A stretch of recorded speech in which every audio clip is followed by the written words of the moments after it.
Hey y'all, it's Wendy. This is Wendy's Parade of Perfume. I'm so glad I did my fall list a month ago because it's already almost the end of October and here we are. It's been a hot minute. Um, Today I want to talk about a perfume that about four people are going to be interested in hearing maybe over the next year, but I've been wearing it and I really like it and I just want to talk about it. It's a Guerlain, of course, because I'm a Guerlain girl, but it's an old Guerlain. It's Chant. There we go. As far as I know, this has only been made in an eau de toilette. It's from 1962. So just a quick backstory. It's 1962. Jean-Paul Guerlain, he's basically taking over Guerlain, the family business. He's engaged. He's 21, 22, 23 years old, a very, very young adult. And he's getting married to a woman that likes a perfume, a green perfume from the 1940s from Carbon called Magrif.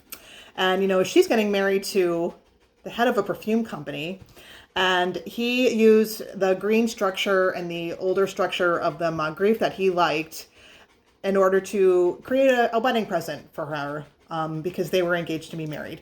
And, it's this long romantic story, but rumor has it that she still went back to wearing Magrif, which I just find to be hilarious. That is so funny. But so anyway, that's the backstory. He's a young man. He's making a heartfelt perfume for his fiance. So I do have the B bottle that was the second to last issue. I also have vintage. So this is going to be vintage versus new. I don't have the newest one, but I have a feeling it's pretty different. This is a splash bottle. I believe these are from the late 60s, 70s. I got really lucky a while back and got this. I don't splash out of these. I decant because I'm not going to contaminate the bottle. So I'm actually going to talk about the vintage first. Vintage Chant d'Aromes 1962. And there's a lot of big differences, but I'm going to try to keep on track as far as talking about one and the other. So this perfume, it's interesting to me that, it's a young man making it for his young fiance because the character of this perfume is very, very innocent and very sweet. It's not sweet like sweet cupcakes or sugary, but the personality is sweet, like the personality of a sweet cat or a young girl or a happy person, that sort of thing. Just it has a very sweet personality. There is an aldehydic top because it is what it is. It's from 1960. I'm sorry, my dog is panting really loudly. It's really warm out and we just went for a walk, so I apologize. I was like, there's going to sound like there's a train going on in the background. But anyway, so Chant d'Aromes has a very sweet personality. It's very delicate, it's very light, it's very airy. This is the vintage. Keep that in mind. This is the vintage that we're talking about. It has a light, airy personality. It has aldehydes on top, some citruses. I think the citruses were supposed to be like oranges and plum on Fragrantica, but I actually I do smell a little bit of like bergamot orange, but I also smell pineapple, which is interesting to me. That's like the sweet fruity note. A little bit of like sparkling soapy aldehydes, effervescent, champagne-like.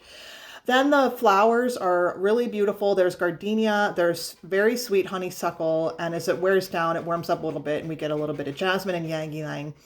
The really nice thing about this too is that there's an undertone of spice from some clove and carnation. There's definitely some spicy carnations in this perfume. Then carnations are not, I think the material is either not allowed or not available anymore. So that's the bouquet flowers, white flowers with some spicy carnation undertone. And it kind of just fades out from there a little bit. It's a little bit of like sandalwood, oak moss, that sort of thing. But the tone is still extremely light. It's a very light, beautiful perfume. I like to wear this in the spring. I like to wear it right after a shower. I like to wear it just when I just want something that's not going to be overwhelming, but that is still interesting to wear and honestly very artfully done. Just the way things wear, it's more than what it smells like. It's the way it performs, and it's just the personality that it has. So I really enjoy this. I have real feelings for this perfume, if that makes sense. So the reformulation is quite different. I was thinking about it, and the best way I can say it is the aldehydes on top, they smell just like ivory soap. Like, it's not unpleasant, but it's almost like veering on mothballish, harsh detergent ivory soap. And to me, I feel like the person that reformulated this had an idea and an assumption of what a vintage perfume would smell like, and you would think, oh, it's harsh, it's aldehydic, it's soapy, it's going to smell like ivory soap, it's just going to smell kind of like heavy and leaden. And the top notes are just so different from the way the vintage smells. I mean, like I said, there are aldehydes, but there's sparkling light, there's pineapple and citruses, and then the honeysuckle's blooming, and it's really lovely. This, it doesn't smell bad, but it's really ivory soap. And if you look up reviews for this, people will like wax poetic about ivory soap and how it's historically significant and this and that, because this perfume is from 1962 and the original does not have any ivory soap in it. So this has an ivory soap aldehydic top. Unfortunately, there's no pineapple, there's no plum. There is also no carnation, no gardenia. The big difference between a lot of vintage versus new perfumes that I've noticed is that the flower bouquet is a lot more streamlined. And I would say that the flowers in here are right away jasmine and ylang. That's the flower bouquet. And the jasmine's very pretty. It's well done, it's pretty, but there's none of the honeysuckle is like fleeting. There's no gardenia. There's absolutely no carnation. That kind of spicy undertone is missing. And I would say the base is a little heavier. There's some sandalwood, it's probably synthetic sandalwood.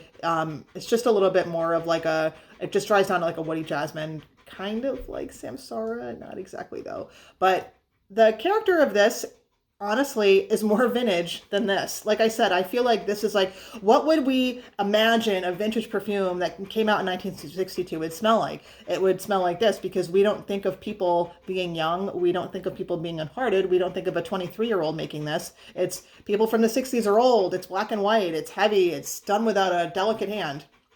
So, at the end of the day, this is what I'm going to wear. I may keep this for reference. And, the truth is I bought this when they were dumping these for like $30. So it's really no skin off my back. I wear a spritz of this once in a while, but when I'm really going for Chant d'Aromes, I'm going to wear the vintage.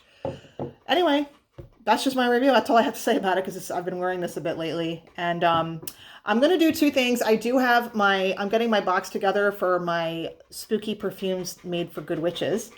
And to keep myself accountable, I was supposed to not really buy a lot of perfume this year, and I probably have like another 50. So I may do a whole video for the year. I'm not going to break it up or anything like that, but I may hold myself accountable and be like, yep, this was it. This was my attempt at not getting a lot of perfume this year. But anywho, I'm still going to make more of an effort. And anybody who watches this, the two of you that have even smelled this perfume or have an opinion, let me know what you think. And I hope you all having a wonderful day and a wonderful fall. And I will see you soon.